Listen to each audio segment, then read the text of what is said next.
السلام علیکم ورحمۃ اللہ وبرکاتہ۔ ناظرین کرام، آپ تصور کیجئے ایک ایسے معاشرے کا جہاں خواہش ضرورت بن جائے اور ضرورت کی تکمیل جنون قرار پائے، جہاں مذہب سے بیزاری ہی نہیں بلکہ برملا بغاوت ہو، جہاں حلال و حرام کا تصور مٹ جائے، زندگی بے ضابطہ ہو، ہر حدود و قیود سے آزاد، اور یہی آزادی حاصل زندگی قرار پائے۔ شیطان دراصل ایک ایسے ہی معاشرے کی تشکیل چاہتا ہے۔ وہ انسانی فطرت کے حساس و کمزور تاروں کو چھیڑتا ہے۔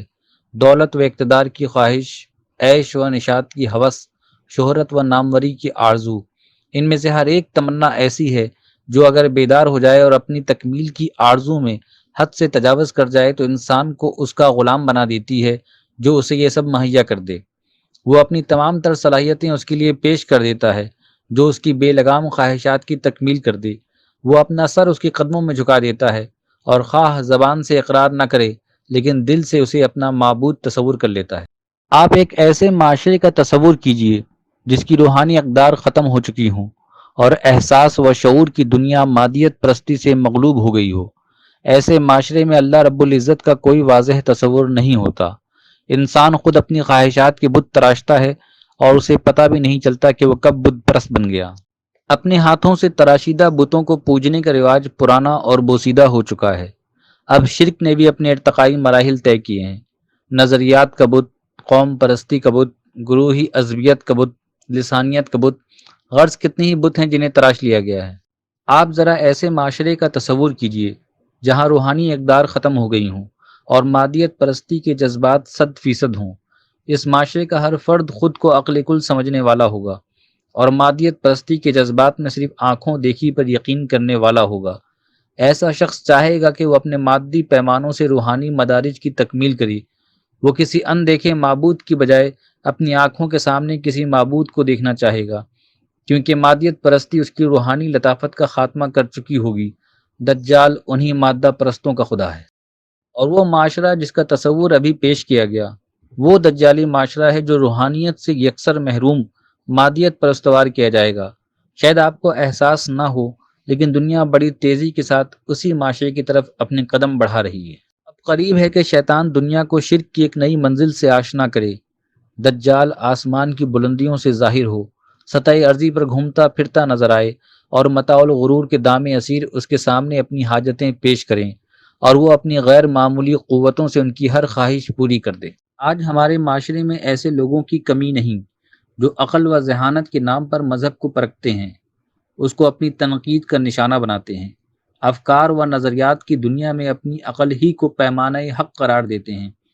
سچا مذہب کبھی عقل کا مخالف نہیں ہوتا، لیکن انسان روح لطیف اور جسم ظاہر کا مرکب ہے۔ انسانی عقل کی ایک حد ہے اور وہ روحانیت کے تمام مدارج طے نہیں کر سکتا۔ عقیدے کی دنیا میں ایسی کئی باتیں ہیں جو عقل میں نہیں سما سکتی لیکن انہیں ماننا ہی پڑتا ہے۔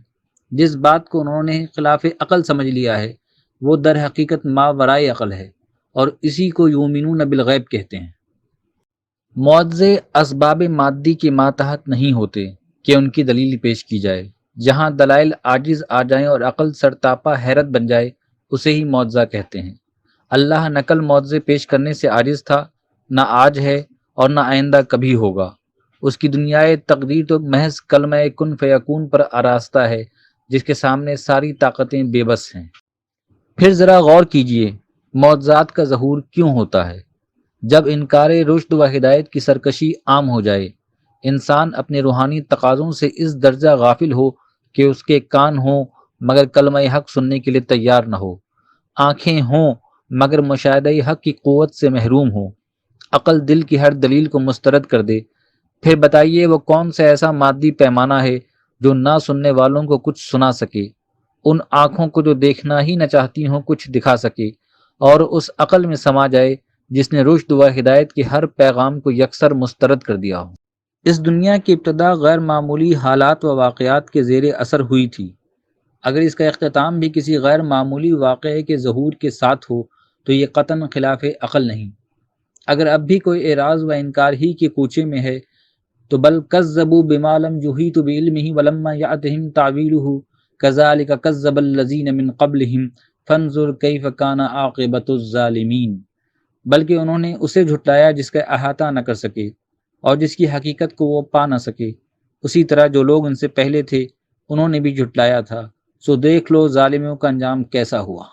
مادہ پرستوں کی اس دنیا میں ایک صاحب ایمان سے اس کا ایمان یہ تقاضا کرتا ہے کہ خواہ حالات کا جبر کیسا ہی ہو، خواہ دنیا اس کی کتنی ہی مخالف ہو جائے اور خواہ باد مخالف کی کیسی ہی تیز ہوا چلے، لیکن وہ اپنے رب تعالیٰ کی توحید سے خود کو وابستہ رکھے۔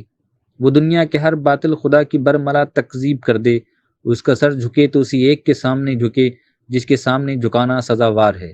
ناظرین کرام، رسول اللہ صلی اللہ علیہ وسلم کی حدیث ہے، بلغوا انی ولو آیا، یعنی مجھ سے سن کر یا لے کر آگے بیان کرو خواہ ایک آیت ہی کیوں نہ ہو۔ اس حدیث سے ابلاغ کی اہمیت واضح ہوتی ہے۔